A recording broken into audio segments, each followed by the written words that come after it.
Hello, Christmas ഒക്കെ എന്തോരായി? അപ്പൊ എല്ലാവർക്കും ആദ്യമേ തന്നെ ക്രിസ്മസിന്റെ എല്ലാ സന്തോഷവും മംഗളങ്ങളും സ്നേഹത്തോടു കൂടി നേരുകയാണ്. നമ്മൾ ഈ ക്രിസ്മസിന് വേണ്ടി നല്ല രീതിയിൽ ഒരുങ്ങുകയായിരുന്നു. നമ്മൾ ക്രിസ്സഫാരിയിലൊക്കെ പങ്കെടുത്തു. ഒത്തിരി പേര് നല്ല രീതിയിൽ തന്നെ ക്രിസ്സഫാരിയുമായിട്ട് നല്ല രീതിയിൽ സഹകരിക്കുകയും അതിൽ നൽകിയിരിക്കുന്ന ആക്ടിവിറ്റീസ് ഒക്കെ ചെയ്തിട്ടുണ്ട്. ഒത്തിരി സന്തോഷമുണ്ട് നിങ്ങൾ ഇതൊക്കെ ചെയ്യുന്നത് കാണുമ്പോൾ.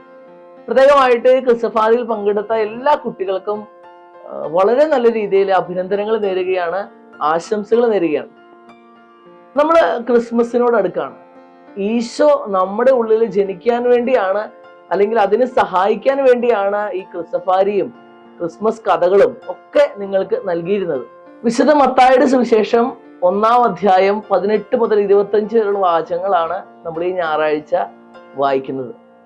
ഈശോയുടെ ജനനമാണ് നമ്മൾ വായിക്കുന്ന വചനഭാഗം. ചാൾസ് ഡിക്കൻസ് എന്ന് പറഞ്ഞ ഒരു എഴുത്തുകാരന്റെ ക്രിസ്മസ് കാരൽ എന്നൊരു പുസ്തകമുണ്ട്.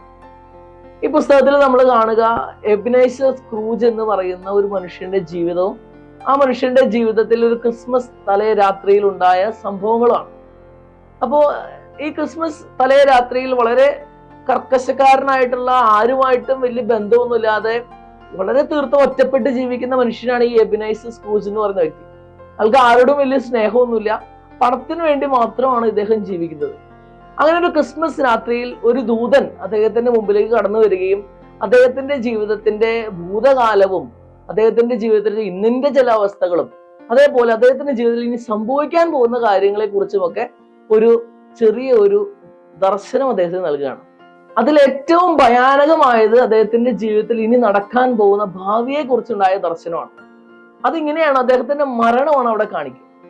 അപ്പോൾ ഈ വെസ്റ്റേൺ നാടുകളിലൊക്കെ ഒരാൾ മരിച്ചു കഴിയുമ്പോൾ അദ്ദേഹത്തിന്റെ കല്ലറയില് അയാൾ അടക്കി കഴിയുമ്പോൾ ആ കല്ലറയില് അദ്ദേഹം ജീവിച്ചിരുന്ന വ്യക്തികൾക്ക് ആരായിരുന്നു എന്ന് എഴുതി വെക്കുന്ന ഒരു ചടങ്ങുണ്ട്.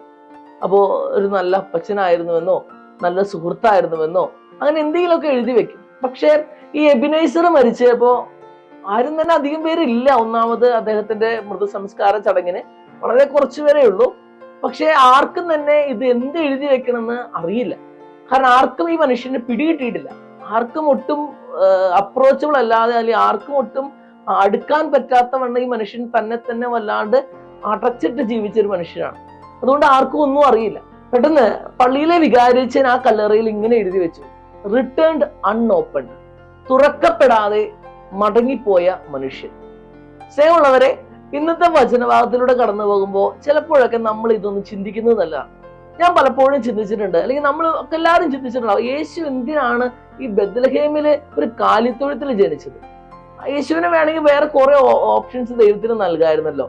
ഒരു വീട് നൽകായിരുന്നു, സത്രം നൽകായിരുന്നു. ഇതൊക്കെ അവോയ്ഡ് ചെയ്ത് എന്തുകൊണ്ടാണ് ഒരു കാലിത്തൊഴുത്ത് ഈശോ തെരഞ്ഞെടുത്തത്? നമ്മൾ പക്ഷെ ചിന്തിച്ചു പോകാൻ സാധ്യതയുള്ള ഒരു കാര്യമാണ്. അത് ഈശോ തന്നെ ശൂന്യനാക്കിയത് മാത്രമല്ല, ഈശോയുടെ ജനനത്തിലൂടെ ദൈവം ഉദ്ദേശിക്കുന്നത് മനുഷ്യർക്ക് ഇനി മുതൽ താൻ ഒരിക്കലും അപ്രോച്ചബിൾ അല്ലാത്തൊരു വ്യക്തി ആകരുത്. ദൈവം മനുഷ്യന് ഇനി മുതൽ തീർത്തും അപ്രോച്ചബിൾ ആയിട്ടുള്ള ഒരു യാഥാർത്ഥ്യമായി മാറുകയാണ്. മനുഷ്യന് തീർത്തും അപ്രോച്ചബിൾ ആയിട്ടുള്ള ഒരു യാഥാർത്ഥ്യമായിട്ട് ദൈവം മാറുകയാണ്. കാലിത്തൊഴുത്തിന്റെ പ്രത്യേകത നമുക്കറിയാം. അവിടേക്ക് ആർക്ക് വേണമെങ്കിലും കടന്നു വരാം. ഈശോ ജനിച്ചത് ഇപ്പോൾ ഒരു കൊട്ടാരത്തിലായിരുന്നെങ്കിൽ ഒരിക്കലും ഈശോയെ കാണുവാനായിട്ട് ഈ ആട്ടിടയന്മാർക്ക് സാധിക്കില്ല, അവരെ കയറ്റിവിടത്തില്ല. അതുപോലെ ആടുകളും ഈ പറഞ്ഞ മറ്റു മൃഗാദികളും ഒക്കെ ഈശോയുടെ കൂടെ വളരെ ശാന്തമായിട്ട് അന്ന് രാത്രി കിടന്നുറങ്ങാൻ പറ്റില്ല. അത്ര നാൾ ദൈവം എന്ന് പറയുന്ന യാഥാർത്ഥ്യത്തെ ഇസ്രായേൽ ജനം പേര് പോലും പറയാൻ മടിച്ചിരുന്ന ഒരു കാലഘട്ടമാണ്. അവിടേക്കാണ് ദൈവം തന്നെ ശൂന്യനാക്കി മനുഷ്യനായിട്ട് വരുമ്പോൾ തീർത്തും അപ്രോച്ചബിൾ ആയിട്ടുള്ള വ്യക്തിയായി മാറുന്നത്. നമുക്കറിയാം, നമ്മൾ ചില മനുഷ്യരോട് ചിലരെ കുറിച്ച് നമ്മൾ പറയും, അയാളെ കുറിച്ച് ആളുടെ അടുത്ത് നമുക്ക് ഒരു കാര്യം ചോദിക്കാൻ പറ്റില്ല, അല്ലെങ്കിൽ നമ്മൾ പറയാം അയാളുടെ അടുത്ത് ഒന്നും പറയാൻ പറ്റില്ല, ആ പ്രശ്നക്കാരാണ്, അയാൾ ചൂടനാണ്. പക്ഷെ നേരെ ചില മനുഷ്യരെ കുറിച്ച് നമ്മൾ പറയാം, അയാളുടെ അടുത്ത് എന്തും നമുക്ക് പറയാം, വളരെ ഫ്രീ ആയിട്ടുള്ള മനുഷ്യനാണ്, ആ ടീച്ചർ കൊള്ളാം, ആ ടീച്ചറുടെ അടുത്ത് നമുക്ക് എന്ത് കാര്യം തുറന്ന് സംസാരിക്കാം, എപ്പോൾ വേണമെങ്കിലും ടീച്ചറെ വിളിക്കാം. അത് നമുക്ക് ലഭിക്കുന്ന ആ ഒരു അപ്രോച്ചബിലിറ്റിയുടെ ഫീലിംഗ് ആണ്. ഇതാണ് ദൈവവും മനുഷ്യരിൽ നിന്ന് ആഗ്രഹിക്കുന്നത്. തൻ്റെ അടുക്കലേക്ക് എപ്പോൾ വേണമെങ്കിലും മനുഷ്യന് പൂർണ്ണമായിട്ട് വരുവാനായിട്ടുള്ള സ്വാതന്ത്ര്യം ദൈവം ഈ ജനനത്തിലൂടെ ആരംഭിക്കുകയാണ്. അതുകൊണ്ടാണ് ഏറ്റവും ഏതൊരു ലളിതനായ ഏതൊരു മനുഷ്യനും കടന്നു വരാൻ പറ്റുന്ന ഒരു കാലിത്തൊഴുത്തിലേക്ക് ഈശോ ജനിക്കുക. ഈ ക്രിസ്മസ് നമ്മളോട് ദൈവവും ചോദിക്കുന്ന ചോദ്യം ഇതാണ്: ദൈവം ഇത്ര അപ്രോച്ചബിൾ ആയിട്ട് നമ്മുടെ മുമ്പിലേക്ക് കടന്നു വരുമ്പോ, ദൈവം ഇത്ര അവൈലബിൾ ആയിട്ട് നമ്മുടെ മുമ്പിലേക്ക് കടന്നു വരുമ്പോ, ഞാൻ എൻ്റെ ദൈവത്തിന് അവൈലബിൾ ആകുന്നുണ്ടോ?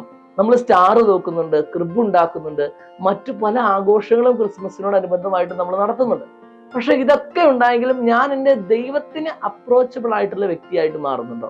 രണ്ടാമത്തെ ഒരു കാര്യം നമ്മൾ ചിന്തിക്കേണ്ടത്, ഞാൻ എൻ്റെ മാതാപിതാക്കൾക്കിടയിൽ, എൻ്റെ കൂട്ടുകാർക്കിടയിൽ, അവിടെയൊക്കെ ഞാൻ അവർക്കൊക്കെ ഒരു അവൈലബിൾ ആകുന്ന, അവർക്കൊക്കെ അപ്രോച്ചബിൾ ആയിട്ടുള്ള, എപ്പോൾ വേണമെങ്കിലും എൻ്റെ അടുത്ത് എന്തെങ്കിലും സങ്കടം ഉണ്ടെങ്കിൽ തുറന്ന് സംസാരിക്കാൻ പറ്റുന്ന ഒരു വ്യക്തിത്വമായിട്ട് ഞാൻ മാറുന്നുണ്ടോ? അതോ ഞാൻ എന്നെ തന്നെ മാത്രം ഒതുക്കി നിർത്തുന്ന, എൻ്റെ ലോകത്ത് മാത്രം, എൻ്റെ സന്തോഷം മാത്രം ചിന്തിക്കുന്ന ഒരു അടച്ചിട്ട മനുഷ്യനായിട്ട് ജീവിക്കുന്നുണ്ടോ? അങ്ങനെയാണെങ്കിൽ നമ്മുടെ ക്രിസ്മസും റിട്ടേൺ അൺഓപ്പൺഡ് പോലെ, ഈ എബനേസർ സ്ക്രൂജിന്റെ ജീവിതത്തിൽ കണ്ടതുപോലെ, ഈ മനുഷ്യന്റെ ജീവിതത്തിൽ നമ്മൾ കണ്ടതുപോലെ അടച്ചിട്ട ഒരു മനുഷ്യരായിട്ട് നമ്മൾ മാറും. ക്രിസ്മസ് തുറവിയുടെ മനുഷ്യരുടെ ആഘോഷമാണ്. അപ്പൊ നമ്മളൊക്കെ ഇനി മുതൽ തുറന്നിട്ട മനുഷ്യരായിട്ട് എല്ലാവർക്കും അപ്രോച്ചബിൾ ആയിട്ട് മാറണം. അതിനുവേണ്ടി ദൈവം നിങ്ങളെ അനുഗ്രഹിക്കട്ടെ എന്ന് പ്രത്യേകം ആശംസിക്കുന്നു. ഒരിക്കൽ കൂടി ക്രിസ്മസിന്റെ എല്ലാ മംഗളങ്ങളും എൻ്റെ പ്രിയ കൂട്ടുകാർക്ക് എല്ലാവർക്കും ഒത്തിരി നേരുന്നു. അപ്പോൾ ഹാപ്പി ക്രിസ്മസ്.